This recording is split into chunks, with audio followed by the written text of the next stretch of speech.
You probably think your opinions matter. You probably think you're an individual with unique experiences, thoughts, and ambitions. Well, I hate to break it to you, but according to current leftist orthodoxy, you're wrong.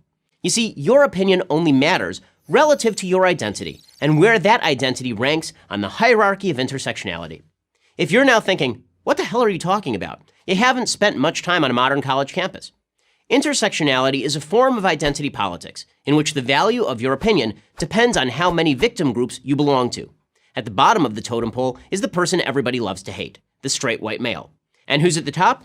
Well, it's very hard to say because new groups claim victim status all the time. No one can keep track. So, how does this intersectionality thing play out? Something like this. Let's say you're a gay white woman. Your opinion matters, but less than that of a gay black woman. Why? Because while all women are oppressed by the patriarchy, and all gays are oppressed by the heterosexual majority, blacks have a victim status that whites obviously don't. Of course, a gay black woman's victim status is less than that of a black trans woman, who ranks below a black Muslim trans woman, and so on.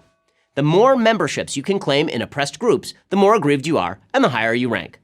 Get it? Good, because it's about to get even more complicated. Intersectionality takes your victim status and uses it as the basis for creating alliances with other victim groups.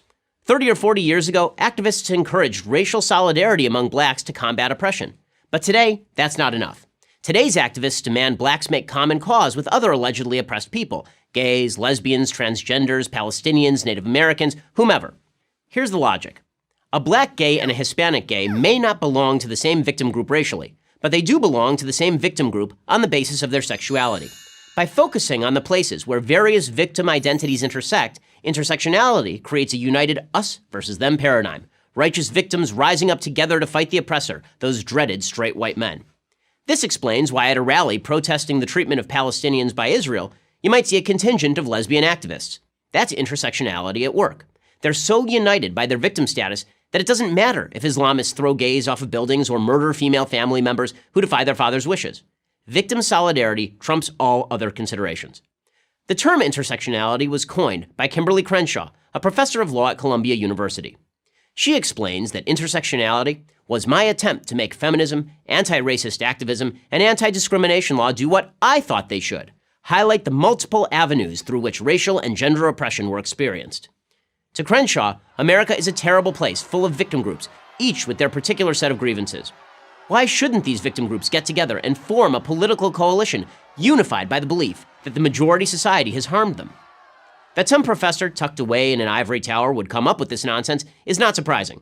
What is surprising and disturbing is that so many people actually go along with it. America is the most open, least racist nation on the planet. That Professor Crenshaw is free to spin her nonsensical theories and get paid well for it should offer adequate proof of that. And since when do you have to live someone's experience in order to understand them? You don't have to live as a slave in order to understand that slavery is cruel and wrong. You don't have to live as a woman in order to recognize the evil of rape. Finally, and most important, intersectionality promotes the biggest hoax of all, that we aren't individuals who are to be judged on the basis of how we act, but are merely members of groups to be judged on the basis of our group identity. In other words, you and I, as individuals with our unique experiences, thoughts, and ambitions, count for nothing. Our racial and sexual identity count for everything. It's hard to imagine an idea less likely to produce a free and equal America than that. But what do I know? I'm just a straight white male. I'm Ben Shapiro for Prager University.